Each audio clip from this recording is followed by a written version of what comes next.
మీ business విస్తరించాలనుకుంటున్నారా? మార్చి 16, 17న హైటెక్స్ లో franchise India biggest ఫ్రో expo. TDP Janasena ఉమ్మడి జాబితా రిలీజ్ అయిన తర్వాత జగన్మోహన్ రెడ్డి గారు చెప్పే వై నాట్ 175 ఎందుకు రీచ్ కాలేము అనేది ఎవరికి కూడా డౌట్ లేదు. ఖచ్చితంగా రీచ్ అవుతాం 175కి 175 అని ఈరోజు వైఎస్ఆర్సీపీ శ్రేణులంతా చాలా చాలా హ్యాపీగా ఉన్నారు. ఎప్పుడైనా ఒక పార్టీ జాబితా రిలీజ్ అయినప్పుడు ఆ పార్టీలో ఉన్న కార్యకర్తలు నాయకులు సంబరాలు చేసుకుంటారు. అదేంటో కానీ టీడీపీ జనసేన జాబితా విడుదల చేసిన తర్వాత టీడీపీ జనసేన కార్యకర్తలు నాయకులు ఏడుస్తుంటే వైఎస్ఆర్సీపీ కార్యకర్తలు నాయకులు డబుల్ హ్యాపీగా సంబరాలు చేసుకుంటున్నారు. ఎందుకంటే ఈరోజు ఆ జాబితా చూశాక పవన్ కళ్యాణ్ అసలు ఎందుకు పార్టీ పెట్టాడు అని మాకే కాదు, ఈరోజు జనసేన కార్యకర్తలు నాయకులకు కూడా అర్థం కావట్లేదు. ఎందుకంటే పవర్ షేరింగ్ అన్నాడు, సీట్ షేరింగ్ అన్నాడు, ఓట్ షేరింగ్ అన్నాడు, కానీ పావలా శాతం కూడా సీట్లు తెచ్చుకోలేకపోయాడు ఈ పీకే పవర్ స్టార్ అనేది. ఈరోజు ప్రజలు అంటున్నారు ఈయన పవర్ స్టార్ కాదు, పవర్ లేని స్టార్ అని.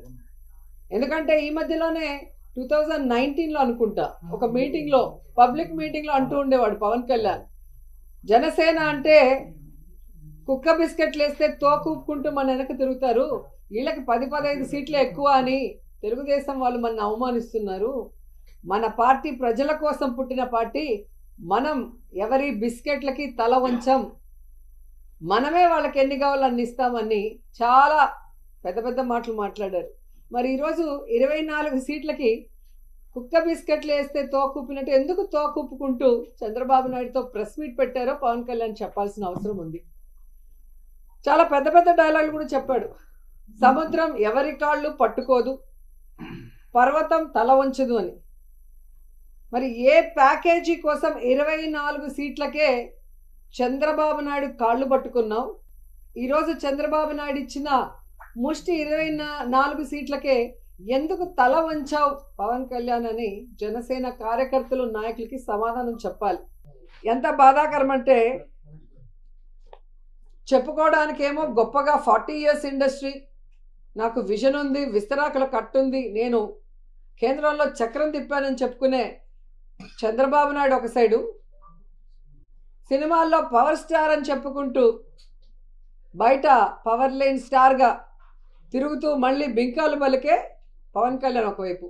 వీళ్ళిద్దరికీ బాగా అర్థమైపోయింది మనకి బలం లేదు, జగన్మోహన్ రెడ్డి గారిని మనం ఓడించే పరిస్థితి లేదు, కాబట్టి మనం ఎలాగైనా పొత్తు పెట్టుకొని జగనన్నని దించాలి అన్న ఆలోచనతోనే ఈ పొత్తుల కార్యక్రమానికి స్టార్ట్ చేశారు.